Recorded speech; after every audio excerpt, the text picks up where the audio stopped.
Hey guys, Rascal here, and I'm back to doing some more animated reviews. I know lately I've been doing a bit of a live action kick because a lot of people have been bringing out new live action adaptations of books and TV shows and stuff, and no one wants to see them.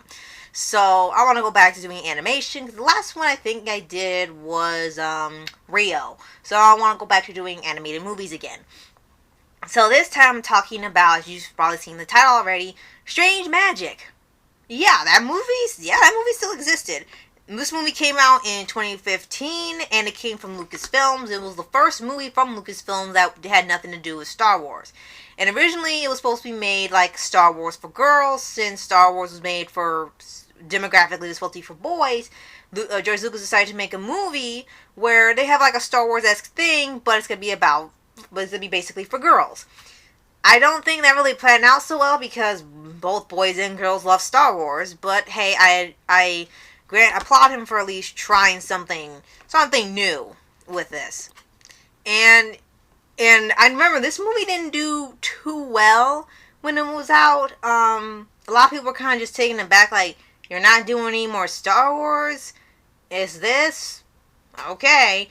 And this one is supposed to be a new take on A Midsummer Night's Dreams by William Shakespeare. And when I've heard, it actually does have fairies in it. But in this version, it's all fairies. It's actually humans and fairies. But in this version, it's all completely based around fairies. Now, I don't think I've read this story before. I remember reading Romeo and Juliet. I remember reading Comedy of Errors. But I don't recall if I read this one. I don't believe so. But, after watching the movie a while back, I think I probably will take a look at it. I probably have it somewhere in my house. This is a story somewhere. I have a collection of Shakespeare books. So, with that, the movie did not do well. I mean, at all. It was usually considered like a half, like maybe 5 stars at the most. And then people just didn't like it. They thought it was like really bad to look at. They didn't like the story. They kind of didn't like it was a jukebox musical because people don't seem to like jukebox musicals. Or musicals where they sing almost the entire time. I guess until Hamilton perfected that, I guess they weren't ready for it. But I had heard about this movie several times from people. I've seen people do songs and scenes from there. I've seen Love Strictly use it a lot in her videos. So I kind of asking at one point last year, say, have you guys seen this movie? Let me know what you think of it so I know what to do when I actually watch it. And I kind of got the same thing from the regular audience. It was like some people enjoyed it and some people didn't. A lot of people really didn't. Whether it was they didn't like the take on the Shakespeare story or they just didn't like the movie in general. Yeah, some people that actually said they actually pretty enjoyed it and it was considered a guilty pleasure movie. And it's not considered to be a really good movie at all. It's got an audience actually. From what I've seen, people did talk about it and some people actually did like it. But like I said, I kind of got another half and half thing. There was no unanimous thing saying, oh, don't watch this movie, it's awful, or, oh, this movie's fantastic, you gotta see it. I just got a mixed reaction, so I decided, okay, I'll just see it. And I kept my expectations low because I'm used to being disappointed by movies by now because they ruin everything. And then I saw it, Mom and I watched it, and to my biggest surprise, I actually enjoyed the movie. And I don't mean that in an ironic way. I really didn't expect anything. I just wanted to wait and see. Kept my expectations a little low because of other movies. But, yeah, I'm surprised to say myself, I enjoyed Strange Magic. I thought it was actually a fun movie. Now, it's not perfect. I can definitely see why a lot of people didn't like it. For one part, I'll get this out of the way. There are too many songs in there. And the problem isn't the type of song they chose. They were just too many at once because they got to a point where there were starting to be too many one after the other instead of there being a big break between everything. So in that aspect, I can understand them not liking that. That was before Lin-Manuel Miranda actually managed to find a way to have a whole musical non-stop going and telling a story at the same time. But for here, they were kind of using the songs to advance the story or how a character feels. So they were trying at least. And the second part would be some of the designs of the characters and how the characters act. The designs actually don't really bother me that much. I've seen way worse. They've actually got some pretty good transitions in there, like when they use like a split screen effect and stuff. The kaleidoscope thing at the end didn't work at all. It was just really weird looking. They should have just cut that out altogether and just had the song. But this didn't look bad. The animation actually looked pretty good on everything. Everything was really hyper detailed, and they tried to make everything look different.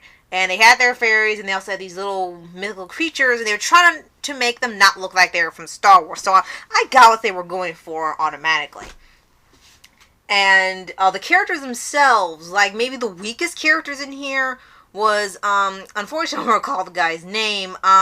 He tried to give a love potion to a girl he liked, and I guess because of now how people act with that, and we're a lot more, people are a lot more sensitive now, and I think maybe at the time that movie was out, doing a joke thing like that, it used to be a trope, it used to be a big trope for things where they make a love potion, or a love spell, or something that'll make the person love them back, and it was just seen as, oh, that's not gonna work, you gotta have them like you for who you are, instead of trying to force it.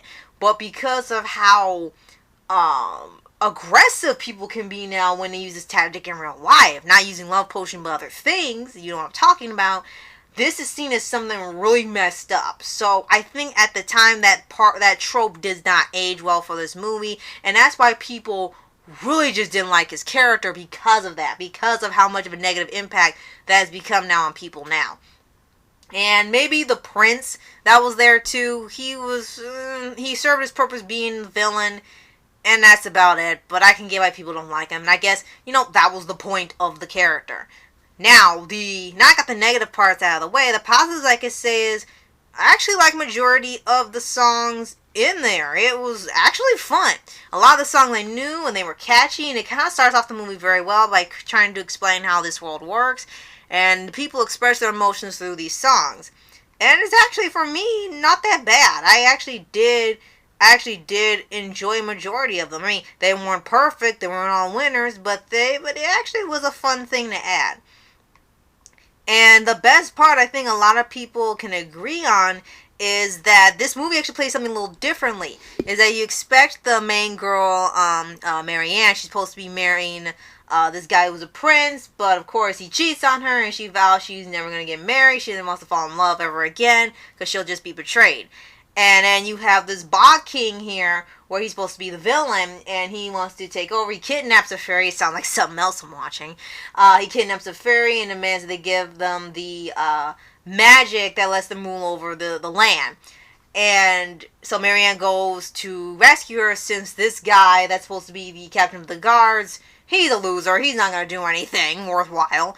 And in a very interesting way, they actually have Marianne and the Bog King fall in love, which was actually something really different, and it's pretty much agreed that that's probably the best part of the movie. It's something almost like Beauty and the Beast, something similar to that, but they actually do talk and they grow together as characters, and she learns to open up to love, and so does he. And it's actually not a bad part of the movie. I agree, that is the best part. And the story isn't all that bad either. It can drag a little bit. There are some times where it feels like, okay, this isn't really going anywhere, and I need to speed this up. Quit telling a bunch of songs you don't need. Again, it's not a perfect movie, but it's not bad. It really isn't. I don't think it's the worst movie ever. I think I would say it's a guilty pleasure movie for me, too. I wouldn't mind seeing this again. Maybe seeing some things I missed. And they had a ton of stars in here, like Alan Cummings and Alfred Molina. They had pretty much a big star cast in here. And I think if this movie had a little more tweaking, it could have been an even better movie than it was before. But I kind of didn't really have a problem with the film. Yeah, it was weird. For sure, it was a weird movie. But for the most part, I enjoyed it very much. I thought it was a pretty great movie. It wasn't perfect, but there was a lot of hilarious comedic parts. The designs, to me, didn't look that bad on majority of them, especially like the female fairies. They look pretty good. The Bog King's supposed to look not that great, but you're looking on the inside to the outside, so that actually brought that message even further to the forefront. And yeah, I actually did not mind it. It was a pretty good movie in my opinion. And I don't think they should have marketed it towards girls. They just made a movie in general, because there were lots of girls that watched Star Wars and they were fine with it. But yeah, I want to really thank Love Struckly for using this movie a lot in her videos and suggesting it to me. it actually for me was a good movie, and I enjoyed it. It's too bad that it didn't become a rather more popular movie. Again, it just needs some tweaking, and there's definitely no chance of it getting a sequel. I can definitely say that for sure.